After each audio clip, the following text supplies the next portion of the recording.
நடுவழியில் இல்லாமல் வழி முழுக்க வர யாரும் இல்லை ஏன் சாமி?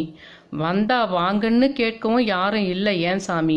நீ உன் வழியில் தொடர்ந்து போ சாமி. நாங்கள் கூட வர்றது உனக்கு தெரியாது சாமி.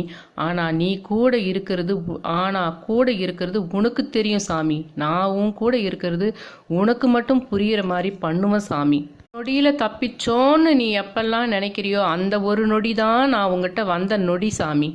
இருந்தாலும் பிறர் செய்கிற சதியா இருந்தாலும் கதி நீதான்னு என்கிட்ட வந்துட்ட சாமி. நீ அழைச்சி வந்த எனக்கு தெரியாதா என்ன செய்ய வேணும்னு சொல்லிட்டு? தைரியமா இரு சாமி, பார்த்துக்கலாம். நம்ம படிப்பை படிச்சும் தெரிஞ்சுக்கலாம், பட்டும் தெரிஞ்சுக்கலாம். படித்தா பக்குவம் கிடைக்கும் சாமி, பட்டா பக்குவம் அடைவ சாமி.